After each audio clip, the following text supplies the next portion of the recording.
Really long time no see ya. Nggak terasa udah ganti tahun aja sekarang. Pasti banyak dong ya resolusi kita di tahun 2024 ini. Satu yang nggak boleh kita lewatin adalah kita harus scaling up diri dan kemampuan kita. Biar tambah wawasan, tambah skillnya, dan yang pastinya tambah pinter dong ya. Nah, bisa nih temen doku, salah satu caranya kita tonton lagi topik-topik Oke Doku supaya bermanfaat bagi kesehatan kamu semua. Temen doku, tahu dong ya minuman-minuman kemasan kaleng yang banyak banget kita temuin di warung, di toko, dimanapun itu. Pada seneng dong ya minum-minuman kaleng itu. Nah, apalagi kalau kita minum minuman kaleng itu kalau kita lagi capek, lagi kepanasan, lagi pusing, lagi ngantuk. Wah, itu bakal jadi senjata pamungkas kita supaya badan kita jadi lebih seger. Bener nggak temen doku? Tapi tahu nggak sih temen doku kalau ternyata minuman kemasan kaleng itu nggak baik buat tubuh kita? Karena sebenarnya nih, minuman kemasan kaleng itu adalah minuman yang mengandung zat perangsang atau stimulan bagi tubuh kita yang terdiri dari kafein, asam aminotaurin, gula atau pemanis buatan, dan zat aditif.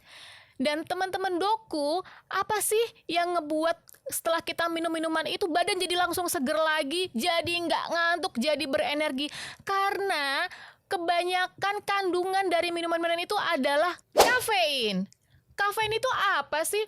Udah sering denger dong ya kita kafein, tapi sebenarnya kafein itu apa? Kafein itu adalah zat perangsang sistem saraf yang membuat tubuh kita menjadi waspada dan tetap terjaga.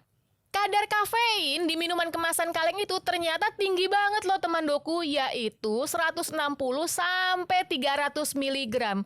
Dan jumlah itu mencakup sampai 3 sampai 5 kali lipat kafein di segelas kopi atau teh yang biasa kita minum. Tinggi banget dong ya teman doku. Padahal idealnya nih jumlah konsumsi kafein untuk orang dewasa sehat itu maksimalnya adalah 400 mg per harinya. Jadi temen doku bisa bayangin dong ya kalau kita nih minum satu kemasan kaleng itu udah hampir 300. Terus ternyata kita nggak terasa nih ngopi lagi, ngeteh lagi, dan itu kan juga ada kafein ya. Otomatis satu harinya bisa aja jumlah kafein kita itu lebih dari 400 mg per harinya. Paham dong ya temen doku segimana banyaknya jumlah kafein di satu kaleng itu? Selain kafein, minuman kemasan kaleng itu kandungan gulanya tuh juga tinggi banget loh temen doku. Nah, temen doku tahu dong ya kalau kita konsumsi gula berlebihan setiap harinya pasti nggak sehat juga dong ya buat tubuh.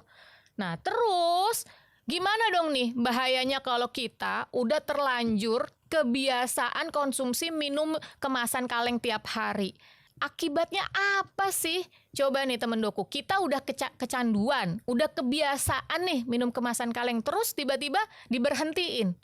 Tubuh kita ibaratnya tuh kayak sakau, jadi tubuh kita tuh kaget merespon itu. Nah, tubuh kita yang merespon kagetnya itu biasanya nunjukin tanda atau gejala seperti gelisah, moodnya jadi jelek atau bad mood, cemas, susah konsentrasi, dan macem-macemnya.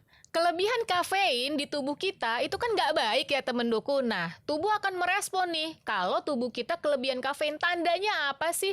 Tandanya nih, kita jadi sering pipis atau buang air kecil, sering juga buang air besar atau diare, dada jadi berdebar-debar, detak jantung jadi cepat, kita juga jadi tidak fokus. Pokoknya banyak efek-efek tidak baik kalau kita kelebihan minum kafein. Nah, si kafein ini punya efek yang namanya kita sebut adalah diuretik. Diuretik itu artinya di tubuh tuh efek mengeluarkan cairan-cairan di tubuh lebih banyak. Nah, yang dikeluarkan ini adalah urin atau pipis. Si kafein juga berfungsi atau berefek mengeluarkan natrium atau garam di tubuh kita. Padahal natrium itu sendiri fungsinya adalah menahan cairan supaya nggak keluar dari tubuh kita. Jadi temen doku bayangin deh, kalau kita kebanyakan minum kafein, dia kan ngeluarin banyak natrium. Sementara natrium itu harusnya nahan cairan. Nah, ini keluar banyak natrium, jadi cairannya kan keluar banyak atau efek diuretik itu sendiri.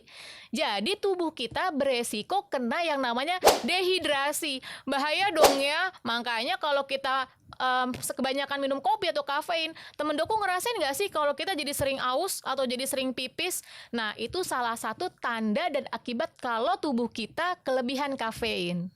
Jadi bener nggak ya kalau kelebihan kafein itu bisa nyebabin sakit ginjal? Nah, sakit ginjal di sini temen Doku sering dikenal juga dengan sebutan penyakit gagal ginjal. Gagal ginjal sendiri itu ada dua jenisnya, gagal ginjal akut atau gagal ginjal kronis. Gagal ginjal akut seperti namanya juga nih, akut itu sifatnya dadakan atau cepat, hitungannya itu jam atau hari. Terus kenapa bisa kayak gitu? Kandungan kafein, taurin, dan lain-lain itu nyebabin peningkatan tekanan darah dan juga meningkatkan aliran darah di ginjal yang akhirnya nyebabin fungsi ginjal kita. Akhirnya rusak deh ginjal kita secara mendadak. Akhirnya terjadi gagal ginjal akut itu. Yang kedua, gagal ginjal kronis. Gagal ginjal kronis itu efeknya tidak langsung, yaitu kerusakan pada struktur atau fungsi ginjal yang berkembang secara bertahap, minimal 3 bulan. Baru itu kita sebut sebagai gagal ginjal kronis. Serem kan temen Doku? Jadi hati-hati ya kalau badan kita udah ngerasa kelebihan kafein dan udah nunjukin gejala-gejala yang kita obrolin tadi. Ternyata nih temen Doku, ada penelitian-penelitian yang udah dilakukan untuk membuktikan bahwa kelebihan kafein itu ngerusak ginjal kita. Yang pertama, minuman kemasan kaleng dengan kafein minimal 80 mg ternyata berakibat meningkatkan tekanan darah, meningkatkan denyut jantung, dan merusak organ ginjal kita. Yang kena adalah terjadinya stres pada glomerulus. Glomerulus itu temen Doku adalah bagian yang paling penting banget dari ginjal. Kalau si stres ini terus-terusan terjadi di glomerulus, maka fungsi kerja ginjal itu jadi rusak. Yang kedua, temen Doku, kalau terjadi secara kronis atau terus-terusan, itu terjadi kerusakan fungsi ginjal yang dibuktikan dengan hasil laboratorium kita, yaitu terjadinya peningkatan kreatinin, peningkatan albumin, dan juga kerusakan pada medula di ginjal kita. Nah, itu sebagai tanda bahwa ginjal kita udah rusak. Yang ketiga, ternyata kafein ini berpengaruh untuk bisa ngerusak si ginjal aja secara langsung. Bagian-bagian ginjal aja itu jadi rusak temen Doku. Akhirnya si ginjal nggak bisa bekerja sebagaimana fungsi normalnya. Itu udah diteliti temen Doku. Jadi bukan basa-basi lagi kalau ternyata minuman kemasan kaleng itu ngerusak ginjal kita dan akhirnya berakibat pada gagal ginjal.